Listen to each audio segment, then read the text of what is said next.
दोस्तों, आज जो कहानी मैं आपको सुनाने जा रहा हूँ, यह कहानी आपकी ज़िंदगी बदलने की हिम्मत रखती है। बस शर्त इतनी है कि आपको इस कहानी को बड़े ही ध्यान से सुनना भी है और समझना भी है। यह कहानी है एक हिरन की। एक बार एक हिरन जंगल में पानी की तलाश में इधर से उधर भटक रही थी। पूरे दिन पानी की तलाश में हिरन इधर से उधर भटकने के बाद जब उसे पानी कहीं पर भी नहीं मिलता है तो वह जाकर के एक पेड़ के नीचे बैठ जाती है। तभी कुछ समय के बाद उसे पानी की आवाज़ सुनाई देती है, जैसे कि कहीं से झरना गिर रहा हो। तो वह पानी की आवाज़ की ओर चलने लगती है। जैसे ही कुछ दूर पहुंचती है तो वहां पर उसे एक नदी बहती हुई दिखाई देती है। हिरन को पानी देखने के बाद इतनी खुशी होती है कि वो सब कुछ भूल जाती है और वो जल्दी से झटपटाकर दौड़ती हुई नदी की ओर बढ़ती है। जैसे ही वह नदी के पास पहुंचती है और पानी पीना शुरू करती है तो वह अपने राइट में देखती है तो उसके राइट में एक शिकारी तीर लिए हुए उस पे निशाना साधे हुए खड़ा था। और जैसे ही वह अपने लेफ्ट में देखती है तो लेफ्ट में एक शेर वहां पे उसके पानी पीने का इंतजार कर रहा था। फिर उसने धीरे से अपने पीछे देखा तो पीछे भी एक भयंकर आग लगी हुई थी। यह सब कुछ देखकर हिरनी बहुत ज्यादा घबरा चुकी थी। अब वह सोच में पड़ गई थी कि अब मैं क्या करूं। लेकिन कुछ समय सोचने के बाद हिरनी ने यह निर्णय लिया कि अब तो मुझे मरना ही है, तो जो मैं काम करने आई हूँ मैं उसको पूरा कर लेती हूँ। मरना तो मुझे वैसे भी है, तो मैं पानी पीकर ही क्यों ना मरूं।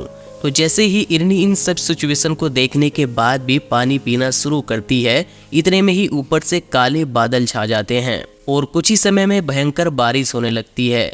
बारिश से पीछे जलती हुई भयंकर आग बुझ जाती है और बारिश के पानी के कारण शिकारी का पैर रपट जाता है और उसके हाथ से तीर छूट जाता है, जो कि हिरनी से चूक करके शेर को जाकर लग जाता है। अब जैसे ही शेर की नजर शिकारी पे पड़ती है तो वह शेर उस शिकारी के पीछे पड़ जाता है। उसके बाद जैसे ही हिरनी पानी पी लेती है तो उसके बाद वह अपने पीछे देखती है। पीछे जो भयंकर आग लगी हुई थी वह तो बारिश से बुझी चुकी थी। साथ ही में जैसे ही वो अपने राइट में देखती है तो वहां पर कोई भी शिकारी नहीं खड़ा हुआ था। फिर उसने अपने लेफ्ट में देखा, लेफ्ट में वहां पर कोई शेर उसे नहीं दिखाई दिया। तो मेरे दोस्तों, 2 मिनट शांति से सोचने के बाद हिरनी ने जो निर्णय लिया वह बिल्कुल सटीक था।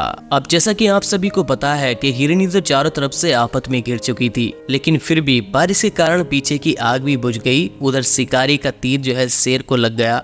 मोरल ऑफ द स्टोरी मेरे दोस्तों, इस कहानी से हमें यह सीख मिलती है कि इंसान की जिंदगी में वैसे तो जल्दी से प्रॉब्लम आती नहीं है, और जब आती है तो चारों तरफ से आती है, जिस कारण इंसान डर जाता है, घबरा जाता है इन सभी प्रॉब्लम से। तो आपको भी क्या करना है, ऐसी सिचुएशन में आपको घबराना नहीं है, डरना नहीं है, बस शांति से 2 मिनट के लिए सोचना है। हिरनी के पास भी वैसे तो बहुत सारे ऑप्शन थे।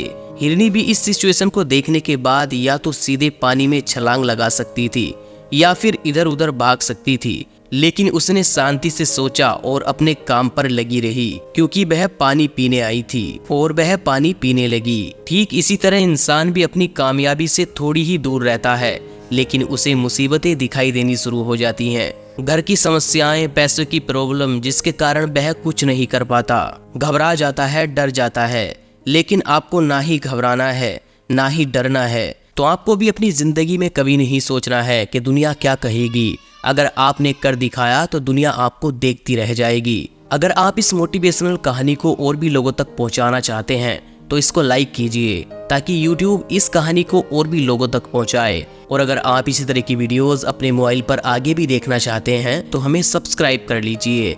मैं आपसे अगली मोटिवेशनल कहानी के साथ मिलता हूं। तब तक के लिए आप अपने परिवार का ध्यान रखिए और हमेशा मुस्कुराते रहिए।